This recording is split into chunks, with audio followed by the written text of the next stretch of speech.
What's up, everybody, and welcome to the Apartment 113 podcast, where we talk with cool folks in the cannabis and psychedelics industry to learn about their projects and celebrate their successes.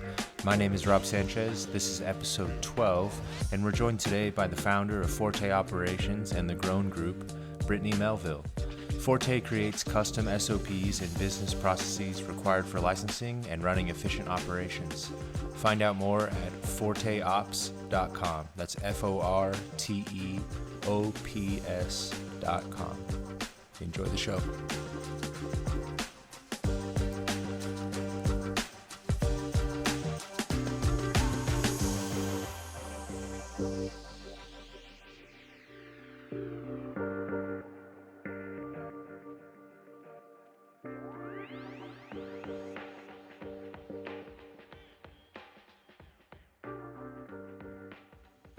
Brytany, how are you doing today? Thank you for coming on the show. I'm doing great. Thanks for asking. Thanks for having me.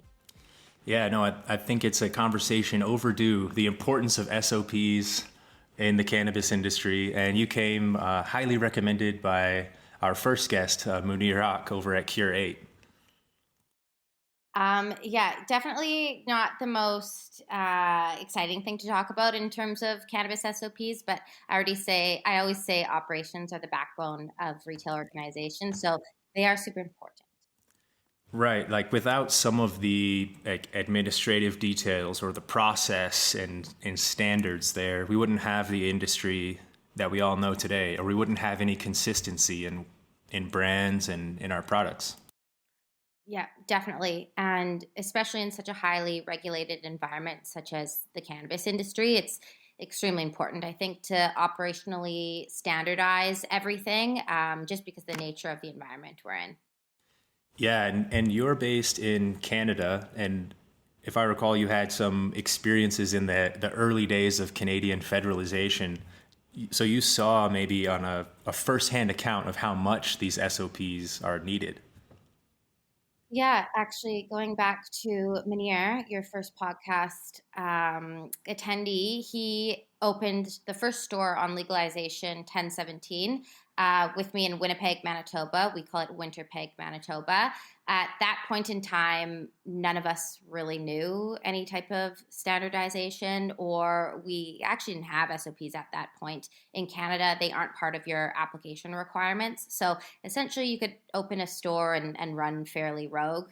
All you have to really submit is your fee for your application, have your taxes up to date, and the criminal background check, essentially. So a lot of the states, as you know, require SOPs state to state. So in Canada, we were kind of just running rogue and did whatever we thought was best. But it was such an amazing time. I met so many phenomenal people along the way, and now working alongside Munir here a couple years later. Definitely a formative time for the industry and for the professionals that were involved in that kind of mad rush for Cannabis Day there north of the border. Do retail shops in Canada have to submit or also go through a video process, like walkthrough of their facility, or is that only on the cultivation side? Yeah, that's a great question. The retail dispensaries during COVID had to do a video walkthrough, your pre-auth inspection. However, post-COVID, it's still in-person inspection from your compliance officer. And if it's your first store opening in Ontario, for example, you do have to do like a quick training and then an inspection. However, if you're opening your next location, you just have to do your final inspection and you can open your doors. I've been on site at a few cultivation facilities as they prepared for their video inspection, and it is the one of the most tensest weeks, in the application process. Like trying to clean all the rooms, tidy everything, finish out your process, even understanding how the tour is going to flow. It sounds like quite a process to line things up and hit that out of the park still. It also it depends on the inspector. Also, I've had compliance officers that have come in for an inspection that has last 5 minutes, and I'd have others that would last an hour and a half. It just really depends on the day and their mood. To be honest. Depends on what's going on for them. Yeah. If they want to, they could make it a a painful, thorough process. Definitely. Which is great for cannabis. Obviously, we need that thoroughness and consistency, but nothing, we don't need anything more already because of how much red tape all these businesses are having to kind of cross and cut through to get their businesses operational. If you look at the US, is it more complex than Canada or just a different complexity for getting those licenses started up and SOPs prepared? That's a great question. I would say it's fairly similar. However, what I've personally found is the complexities are within the state to state differences, and sometimes even jurisdiction to jurisdiction within the state. Coupled with the fact that some states you have medical and adult use, which operate completely differently from one another. Right. So just having the variables of the state laws throws a wrench in things versus the nice blanket legality in Canada, I think. Yeah, definitely. Is there a state that's particularly difficult or one that's still being worked out? Maybe two that you would call out?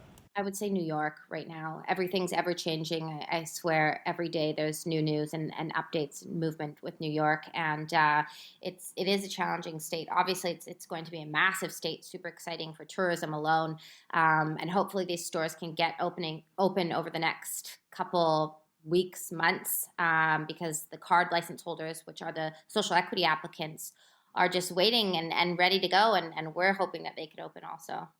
Yeah, it sounds like they only have maybe 3 licenses or 4 that have passed, and then everyone else is just in the wings, lined up. Are they paying rent on their facilities already while they wait?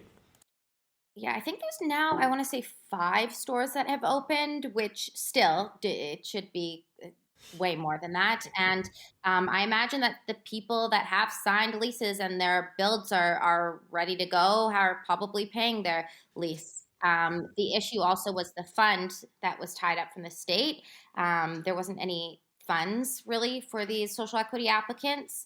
So that was another part of the issue with the rollout and slowed down process of these stores opening. Yeah, definitely slowed down. I mean, it sounds like it's given the gray market, for better or worse, like some serious traction in the state. There are kind of varying levels of that across the U.S. as well, but I didn't expect New York to be on the map. But it sounds like they have like bodegas and trucks and community events and all kinds of things going on within the state to just go ahead and progress as a society without waiting on the litigation. Certainly. You could walk into like a gift shop or a 7-Eleven or any bodega and honestly get cannabis there. So it's pretty accessible, which does make it a little bit challenging for the new adult use stores that are opening. Yeah, to have to compete there or differentiate themselves. I think as the licenses roll out, hopefully that balance will be made a little more readily, but it's definitely in a weird stage on the New York side. Certainly. Coupled with the fact that the price of cannabis, I've been hearing from a couple license holders, is pretty high. Apparently, the farmers have priced the cannabis at a fairly high price in hopes to get some of their initial investments back right away. Which we all know this game is the long. If you need to be in it for the long haul, so hopefully we can see those prices decrease a little bit so we can start combating the illicit market. Right. Offering taxed high priced products is not a great way to competitively leverage against the gray or illicit side of things. Exactly. Yeah, easier said than done. Obviously, if you've put all the time into these facilities, you've done your licensing and you're ready to go, it's tempting to put the true cost per gram on these products, which maybe people aren't ready to pay if you add it all up. Yeah, definitely. I mean, I could go on for hours picking apart the issues that are wrong with this state. But what's really unfortunate is the state temporarily permitted, it was in December, I think, for these licensees to open up temporary delivery warehouses.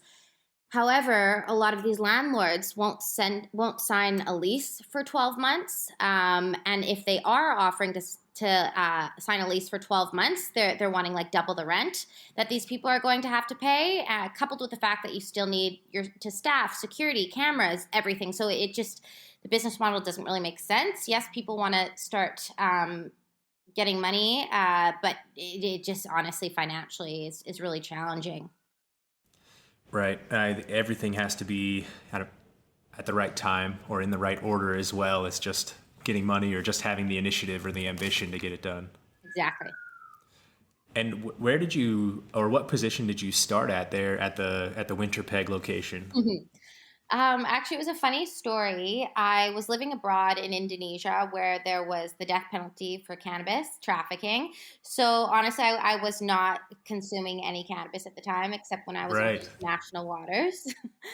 And cannabis was legalizing in Canada. So I ended up coming back and working with a company named Tokyo Smoke, which in Toronto, Ontario, they were pretty well known in the cannabis community prior to legalization because we had a couple cafes here, like just coffee cafes, that were set up essentially just to be community hubs around cannabis. And we sold, there was like pipes here, you had different like elevated meditation classes, and there was a coffee membership that they would charge customers $30 a month and you'd get unlimited coffee. So essentially the Hmm. businesses were not set up to really turn a profit, but instead to really encourage conversation and build community surrounding cannabis. So I started early days off with that company, who got to open the first store in Canada in Winnipeg. Our retail licensing was a little bit more just I guess ahead of the game in that province. So literally on the day of legalization, we were able to open up I think 3 stores at the time we did. And then I was asked to move to Toronto to open up stores in Ontario, which is our largest market. We do about 40% of the sales for the entire country in Ontario. Okay. Wow. So getting those first three going was just the tip of the iceberg after that and kind of the catalyst for everything else. Is that how did Forte evolve on that second round of store implementations, or was that even later in the timeline? So, Toki Smoke was acquired by Canopy Growth, which I'm sure you're pretty familiar with. And during that time, the licensing model was a little bit different for Ontario. So we had some franchise stores, there was some corporate stores. We had a lottery system, so some of the stores were from the first and second round lottery winners. And just during this corporate transition, I realized where my skill set really flourished was within more small scale independent stores. I loved working with the mom and pop shop. Customer focused and staff focused small scale retail is what I really enjoy doing. I've been in retail for about 16, 17 years of my life. So what I did was I had an amazing experience with Tokyo Smoke. I met so many phenomenal people. I had a chance to sit as a co-chair on the Ontario Cannabis Store Retail Advisory Panel. But it prompted me and propelled me to really start my own cannabis consulting agency up in Canada called the Grown Group, where we essentially white label ourselves as retailers' head offices by doing ops, marketing, and buying for them. So our entire mission was to really provide these smaller scale, more independent stores with the same discounts, resources, information, and experience as we knew these big box retailers were receiving so that we could kind of, level out the playing field a little bit. Yeah, definitely. I can get behind that. I know that a lot of the mom and pop shops put their heart and soul into everything that they're doing, and there's a much different feel at times with that product and with the service you're getting than the MSO, the big box shops. And nothing against the corporate cannabis because we need, I think, things on both levels. But after implementing software for corporate cannabis versus smaller mom and pop shops, it's easier and friendlier. There's so many reasons why I prefer the smaller scale, but I definitely value that large stuff. I think that the real question is how can the larger companies start to create that same feeling without being smaller, which is probably the $1 million question right now. Yeah, exactly. And, another huge issue for the smaller scale independent retailers is they're not able to afford to drop their margins down to the competitive prices that these large MSOs have. So we would have to get creative with how to bring in additional revenue through different programs or buybacks or incentives. And So that's kind of what our group did in Canada. But most recently, about a year and a half ago, I did recognize that a lot of the states were going to require SOPs, and because I've been building these in Canada for the last couple of years, I said this. I know this is going to be a massive need and requirement in the U.S.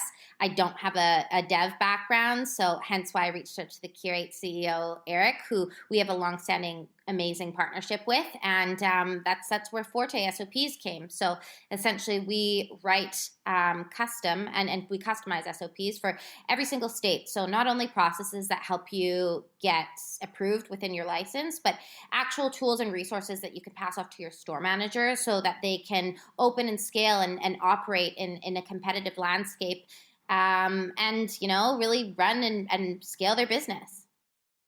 Right, and have that chance out in the competitive market, right, with the backbone of the SOPs. And for folks that are listening that maybe don't know what SOPs are, standard operating procedures are used in all manners of business, from manufacturing to retail, and they really detail what is supposed to be done in the ideal providing of a service or in the ideal workflow. How should everything happen? Could you expand on that a little bit for folks that maybe are new to the SOP term? Definitely. I know I have to catch myself explaining the acronym a little bit more because it's just something that's been ingrained in me my entire professional career. So an SOP, a standard operating procedure, is essentially a detailed step-by-step process on literally how to do absolutely anything from a cannabis delivery to compliantly destroying something to IDing a guest to making sure that you are not serving somebody who's intoxicated. So just the high level layout of an SOP would explain the objective, and then it would explain the step-by-step detailed how-to process, not just regurgitating the regulations, but also adding in the actual steps of a manager or a bud tender has to follow. And then we also tie in any resources from the government website or additional training references, and then who is responsible for this specific process. With Forte, we have a sign-off functionality on our platform so that depending on your position, whether you be a bud tender or a store manager, you're given your SOPs as soon as you're onboarded onto the platform, and you're required to read, acknowledge, and sign all of the SOPs that pertain to your specific position. So then as an owner-operator, I have evidence that I've trained Rob here on how to destroy cannabis, and he knows the difference of destruction for flower versus destruction for edibles, and he dates, signs it, and it's stored within the HR vault on the platform. Right. So really, it's like the rule book for the business, the SOPs, laying out those guidelines, and it sounds like the customization then is not only then have I been trained on the proper destruction, but trained in that facility. It's in door 2 where we store this, and when we throw our trash out, it goes here versus anywhere else, right? Exactly. That's the facility variable comes in and shakes up those SOPs in every business.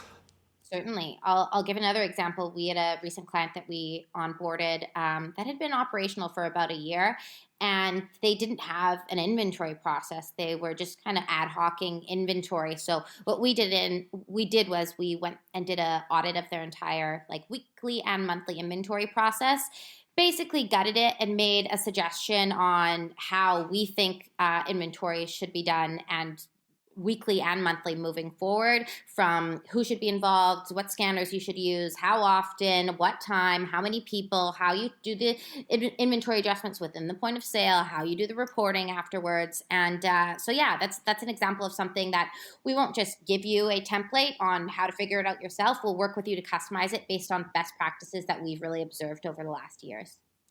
Right, and really fleshing out all of those gaps. I think that it's easy for a business owner to say, "Oh, well, we would check in the guest and then we would take their order." And between those two steps, there's a whole list of things that needs to be kind of confirmed and agreed upon. Where's the guest waiting? How do you check them in? What information is being taken? All of that really adds up. And I can imagine creates just a knowledge base of documentation. Forte has a system then to view these SOPs or to look them up? Correct.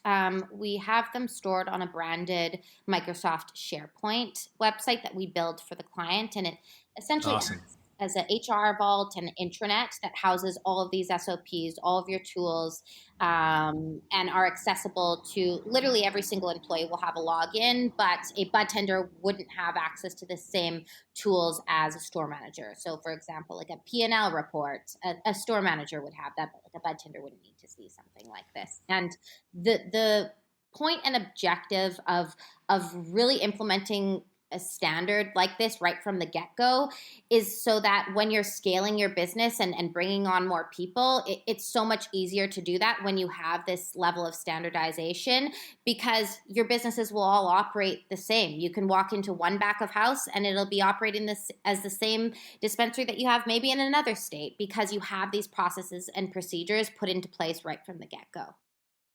Right, which I'm sure then just only scales further as you start to add data to those SOPs and figure out, cost optimization, COGS, your WIP inventory, like what is the business really? And oftentimes the SOPs could be almost like changing points where, if we change the SOP, we may actually change this data or the way that this service is being done. How do SOPs relate there to the manufacturing side with COGS and like bill of materials or reducing costs for cannabis? Right. So we actually don't have manufacturing SOPs at this moment. We are supposed to be probably finish them by the end of the year. Oh, Um, cool. yeah, but I mean, in terms of, I don't know if this is answering your question or just trailing off on another thought, but All good. but SOPs specifically for retail in terms of cost, we allow different levels of, like, so an admin level in our SharePoint can edit any SOP, and like a P&L report, like I mentioned, or anything to do with inventory costs. Like you can change that entire process within your SOPs yourself. We could always revert you back to whatever original template that we installed when we first onboarded you. However, we give that autonomy to the client so that they can update their processes however they feel. And for example, in the state of New York, it's mandated that you have ongoing training. So if you as an operator change a certain process within your organization, it's mandatory that you then train all of your staff on it too. Oh, okay. So then having that SOP knowledge base, you can kind of know more when the training needs to happen and what it needs to cover than a little more than just sharing the knowledge across the company. Or in my first cannabis operation, I've told the story on the cast already. We had a whiteboard basically that was telling you how to do everything. And if it got erased, we tried our best to rewrite it. People would take pictures every once in a while to store. That was our like version history. So it's good to see a little bit more of the traditional administration, traditional SOPs and HR approach kind of merging with the cannabis industry. As much as cannabis tried to run parallel on its own, there's some of those things that are just, they cross all industry lines. They're essential. Certainly. I come from a retail background where my very first retail job was with a pretty large fashion company in North America, and there was processes for everything up to gum chewing in the store. So I come from a really heavily organized and detailed level of operational excellence within my retail background. So I thought it's only natural and normal that this would kind of transfer into a highly regulated environment. Yeah, and it's been a little bit of a slow wake up at times when folks are just running the business with that knowledge that they have internally or just assuming everyone understands and giving it a try. I mean, part of it's maybe attributed to they just had to jump so early into business. They maybe didn't have time for the planning. But I've really seen a lack of that tradition or respect for like a traditional industries, like on the supply chain side or in the accounting realm as well. Some businesses can really get a lot of momentum before they have a very serious accounting structure or way to track their finances. Can the SOPs be added mid operation? Like if I already have retail shops but don't have any SOPs defined per se, is that where Forte could come and help me get back on the path? Yep, definitely.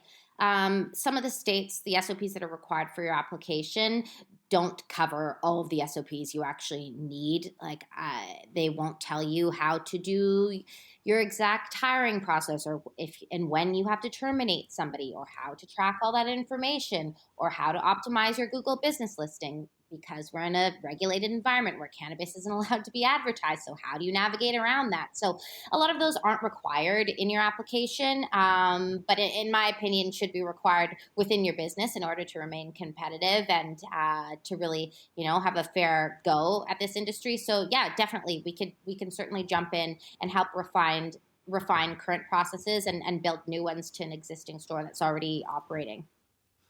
Right, and really helping them to hopefully onboard faster. I know that sometimes on the retail fronts, it can be a little bit of a revolving door, as well as, folks either enter the industry in the retail side and then find something else they'd like to do and move onwards, or get other roles. I think the bud tender position and a lot of the service folks working in retail can churn, and I think having a solid guideline hopefully prevents some of that churn, but on the other side, maybe makes it easier to bring people in and be confident that they're ready to go. Definitely. Retail turnover is traditionally pretty high, but to your point, I think having a really good compensation structure, motivated team members, clear expectations of their job, their job description, their roles and responsibilities, really clear processes put in place, a clear pipeline of what jobs they could do beyond what they're hired to do it's super motivational for a person when they're starting a new position, and all those tools really help for retention in my experience with retail. So yeah, definitely. And another thing that's what we really help with is because we're not federally legalized, the regs seem to change quite often. Camera retention is one of those, or actually another example, we had a client that we onboarded and the smoke law, like the local smoke law changed so that anybody under 21 in a medical store could previously come in and buy papers and lighters, but then in February this last year it changed, so we had to update certain processes, and we pushed those updates to their SOPs so that they're in turn ensuring their teams are trained and they're remaining compliant. Oh, okay. So almost some checks and balances on the legal side. Not necessarily legal counsel, but you guys are staying aware of the laws or of the rules and regulations as they change. Exactly. And that's another thing that's easier to say than do, there with all of the different states and different organizations that could push out changes, both on the state level or, as you mentioned, the jurisdiction level, or city, or different counties, even in the U.S., may have different tax structures. It's a red tape filled industry to enter, even with the business and the funding and the location all planned. So it's good to know that there are Sherpas to guide you through that red tape, right? And try to take you up the mountain. Marketing regulations are another really challenging area to interpret. It's honestly next to impossible sometimes. Inducements will change. Cannabis gifting will change. It's never mind social media community guidelines on Instagram or TikTok or to Google ads, anything. So it's an ever-changing, ever-evolving industry that we're in. And as a owner-operator, it is really important to kind of set yourself up for success right from the get-go, and have these processes implemented as soon as you open your doors. Yeah, and just don't waste any time without them, right? Build the foundation correctly. And you don't want to dig out from the bottom of your house to put the basement in. Exactly, because putting this on a store manager who has to learn the ins and outs of their store and their operations, probably also a really busy store right when you open, it's extremely challenging to have them also build all these SOPs at the same time. To give you some context, it's been like 4 years in the making for our team, and we're still building more. There's always like another process maybe that's not fleshed out enough, or another avenue. Yeah, definitely. I learned about SOPs from a manufacturing background, where I learned more about building the recipes of things that you would make and planning the actions for that, the cost, and like the machine centers, knowing that you have a pound of flour that you need to mill, and you can only reserve that miller 8 hours a day. How long does each pound take? And trying to avoid bottlenecks And that kind of naturally evolved to looking at more of the business and trying to optimize, as the margins are so narrow for many of these licenses that almost any optimization you can wring out of a process or find in the business starts to become like, money, especially with compound interest over the months and years that these businesses are trying to stay afloat. So I totally respect that level of optimization, and knowing about a few quality brands here at Vegas and in other markets, I think they wouldn't have that brand or be able to have that consistency without some of these things, like the measured guidelines or specific ways to get it done. I think if I buy that product again and it's not good anymore, that changes that perception. So almost the branding is as important as the SOPs behind it to actually make it happen. Otherwise, you're just claiming something and not really getting it done. Right. Which, never mind branding, there's certain fonts and Pantones that aren't permitted to be used. Sometimes if the Wow. font has like certain curvatures, or if it's a certain hue that's too enticing to children or whatnot. But yeah, Ah, it's a lot of learning and a lot of upkeep, but it's super interesting. have you always really liked guidelines and rules and like the fine print of things in life, or did you kind of discover this as you got into work and into the professional side of your career? Good question. I'm a boundary pusher and didn't run off the beaten path in my personal life. I didn't follow my parents' original dream of becoming a lawyer. I instead moved to Bali and just, made it work with no plan. But in retail, just because of my background, rules, routine, and processes were the name of the game from the get-go. And during the recession, 2008, 2009, the company I was working for, instead of closing doors, expanded brick and mortar and just grabbed up all those center court, big retail spaces in like metropolitan cities. We launched e-commerce, and I think I really learned how to scale a business during that time. And I honestly think I learned more in that experience in retail than I did at university. So yeah, a lot of my operational background comes from my original job, and I kind of just transfer that into the cannabis industry. My mission is to really help more independent people that are independent retailers that are here because they love the plant, they love this industry, they love retail, they love the customers. And yeah, that's kind of the mission behind Forte Operations, is to really give my expertise and experience to these people so that they're set up for success right from the beginning. Right, without having to put in the decade plus experience in the corporate retail environment. Yeah.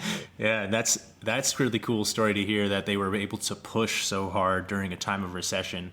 I've seen a lot of encouragement that during a time like that, like COVID or recession or downtime, is actually the time to push the hardest when you see that everyone else is having to pull back or having to dial things down. There's a lot of nuances to that statement, of course, but I think I could see the value in driving forward while everyone is hesitating on the direction.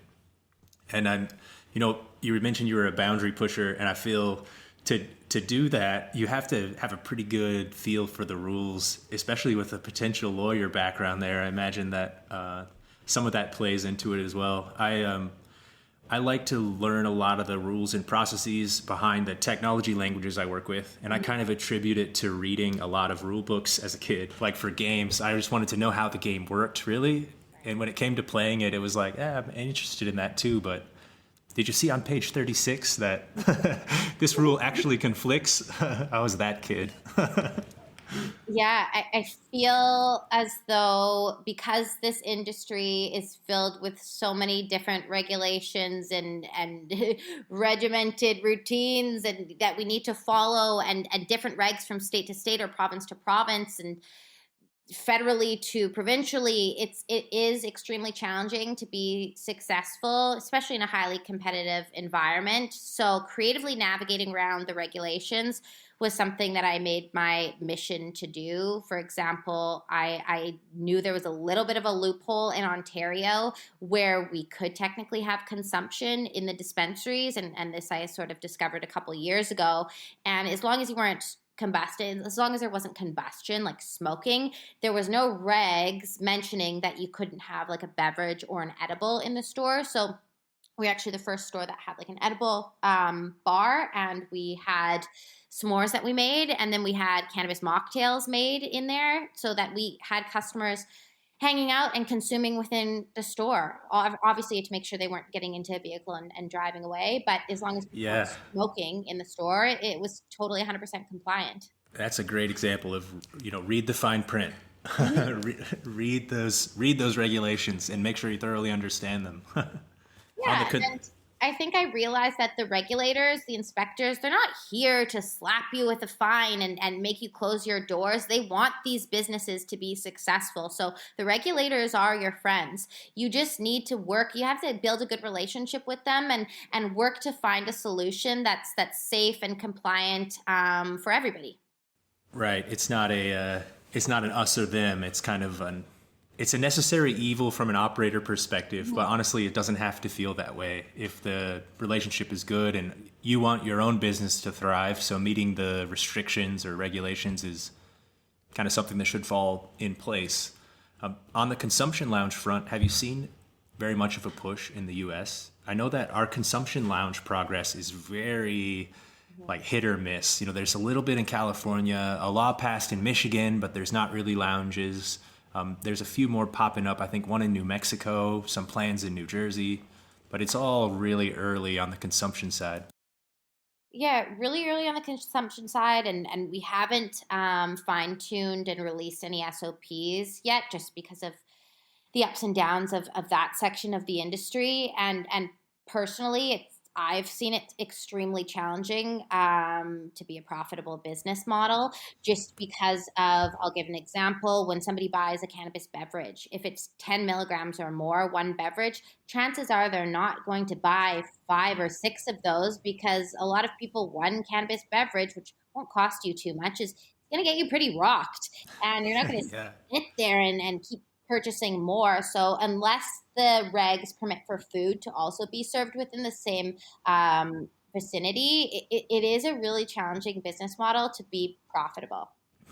That's a good point. Almost like the consumption lounge needs to just be an additional feature to an already established business. Like if you already have the restaurant and now people can consume in one room, it just adds a dynamic and attracts a different crowd versus opening up specifically to provide a dive bar for people to come and consume.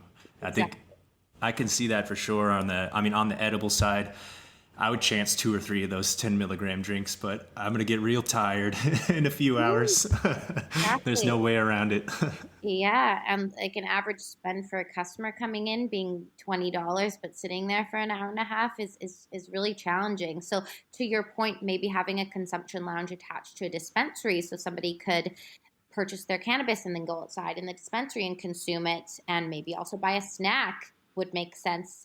Yeah, to And hang out a little bit or yeah, yeah, ride out the effects. exactly. I've seen brands also kind of creatively bring in additional revenue by having other cannabis brands buy out or lease out the space for X amount of time, so that when Hmm. customers are coming in to consume, they're also trying their product and they're getting feedback, and it's branded to that cannabis brand's own branding. So, I mean, there are ways to make it successful. It just it seems really early days to kind of fine tune that model out in terms of just solely a standalone cannabis lounge. Right, that makes sense. I mean, hey, I'd go to a cannabis lounge with like a bowling alley or like an Mm, arcade or something that was part of it as well. That'd be cool. Or like exactly. another activity you could do, even something that you wouldn't like normally do all the time. I mean, if you're just hanging out smoking and they've got mini golf, like, hey, let's play around. I mean, I think it could be an evolution for some businesses to differentiate, but I think I'm on the same page now with the timing. It's real shaky right now. And the lounge law in Michigan, for example, I think is that dispensaries can open a consumption lounge, but they can't actually sell any cannabis products in said lounge. So there's almost no financial reason to have that at all unless you have some genius marketing plan or a brand partnership or something else that's going to drive anything. You're basically just giving people some picnic tables outside the restaurant where they could eat, but you can't sell them any more food there. Yeah, yeah, it's challenging. I really would love to see cannabis lounges pop up more. So here's Yeah, especially as a traveler, you're because yeah, you've been on the road a lot with Forte, going to different conferences and things. It would be a little different if there was a place in the cities that you could go to consume or go to meet like-minded folks, versus like kind of making it work, which is how the industry does it and how we've always done it. But yeah, there's still something to on the tourist front, really understanding that consumption lounges could be very useful, or safe spaces for consumption, whatever they become. definitely, definitely. Here in Vegas, there's one that's gotten started that's much more of a nightclub kind of approach, in that you have to reserve your table and you have to buy, on site from them. You rent your pieces, and it's a more of a high dollar experience, I think, than maybe what consumption lounges need. It still is probably a good time for businesses and folks traveling to Vegas and needing to blow off a little steam and money. But like for the regular consumer, that like coffee shop experience is definitely not what's being shaped down here yet. So I'm looking forward to seeing how that happens, and even how Canada might push the envelope on that too. I didn't know that there were already kind of clubs and lounges in the northern provinces there.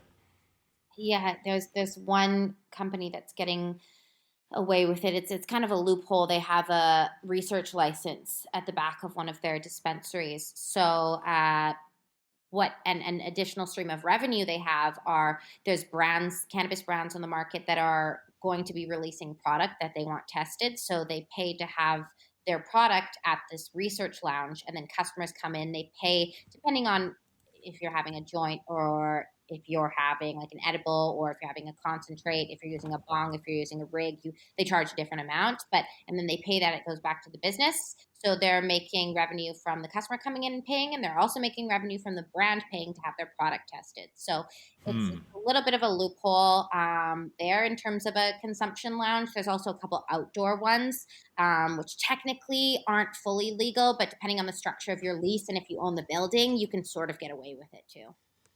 So that side of the law is just, Mhm. that's wild right now. That's the Wild West. Exactly. Exactly.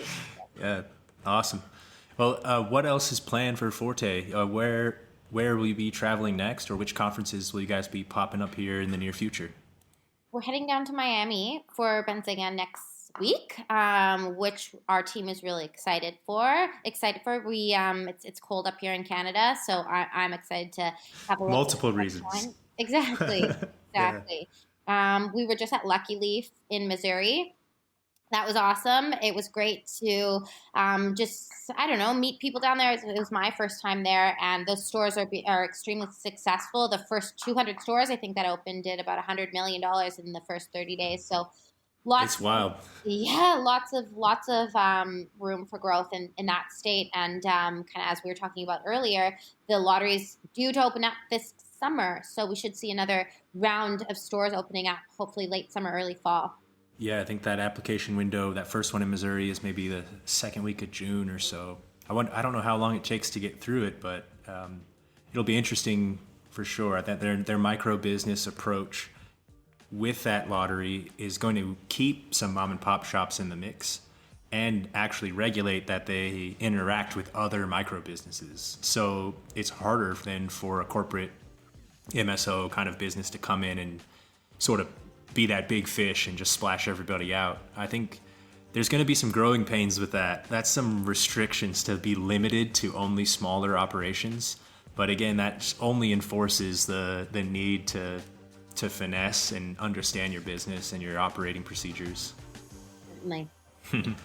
Great, Brytany. Well, where can folks find out more about Forte and connect with you online?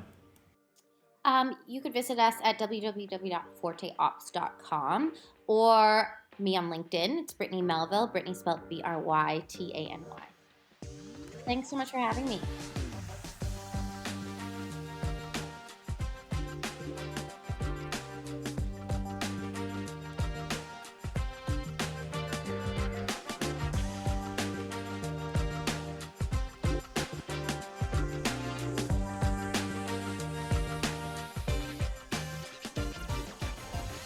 Thank you for listening to the Apartment 113 podcast. For more information about the show and our range of services, visit apt113.com. We offer cannabis operations consulting, agile product management, and connoisseurship services. With over a decade of experience in the cannabis industry, Apartment 113 is here to help.